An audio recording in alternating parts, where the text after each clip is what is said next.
Hi. ഇന്നത്തെ ഹായ്ക്ക് വലിയ ഊർജ്ജമൊന്നുമില്ല കേട്ടോ. ഈ സംഭവം കഴിഞ്ഞിട്ട് ഏകദേശം ഒരു 3-4 ദിവസത്തിന് ശേഷമാണ് ഞാനിതിന് വോയിസ് ഓവർ കൊടുക്കുന്നത്.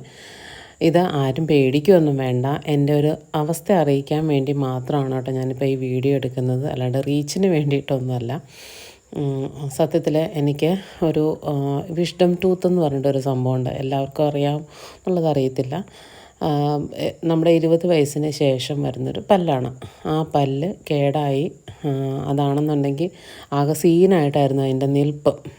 അതായത് നമുക്ക് വെർട്ടിക്കലായിട്ട് നിൽക്കേണ്ട പല്ല് ഹൊറിസോണ്ടലായിട്ടാണ് നിന്നത്. അതും ജോ ബോണിനോട് ശരിക്കും ചേർന്നാണ് നിന്നത്. അതിനുമായിട്ട് മിക്സായിട്ടാണ് നിന്നത്.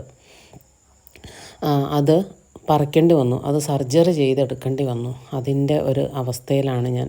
2-3 ദിവസം ഞാൻ ഫുൾ കരച്ചിൽ ബെഡിൽ നിന്ന് എഴുന്നേറ്റിട്ടില്ല. ആ ഒരു അവസ്ഥയിലായിരുന്നു. ഇത്ര സീനാവുമെന്ന് ഞാനും ഓർത്തില്ല. മെഡിക്കൽ കോളേജിൽ പോയിട്ടാണ് സർജറിയൊക്കെ ചെയ്തത് കേട്ടോ. 2 ദിവസം കിടന്നു. അതിൽ കൂടുതൽ എനിക്ക് ഷോപ്പിലോട്ട് വരാതിരിക്കാൻ പറ്റാത്തൊരവസ്ഥയായതുകൊണ്ട് ഇന്ന് രാവിലെ, അതായത് മൺഡേ രാവിലെ ഞാൻ വന്നു കേട്ടോ. വന്ന് ഷോപ്പിലെ പരിപാടികളെല്ലാം കഴിഞ്ഞ് എമർജൻസി ആയിട്ടൊരു സാരി ഫോൾഡിങ് ഉണ്ടായിരുന്നു. ഈ സാരി ഫോൾഡിങ് ചെയ്യാൻ പോകണ്ടെന്ന് ഹസ്ബൻഡിൻ്റെ അമ്മ ആകുംപാട് പറഞ്ഞതാണ്. പക്ഷേ ചെയ്തേ പറ്റുള്ളൂ എന്നുള്ളൊരു രീതിയിൽ വന്നതാണ് കേട്ടോ. കാര്യം എൻ്റെ ഫ്രണ്ടിൻ്റെ അവൾക്ക് വേണ്ടിയിട്ടാണ്. അപ്പോൾ അവളുടെ അവസ്ഥയും കൂടെ കേട്ട് കഴിഞ്ഞപ്പോഴത്തേനും എനിക്ക് ഒട്ടും വരാതിരിക്കാൻ പറ്റിയില്ല.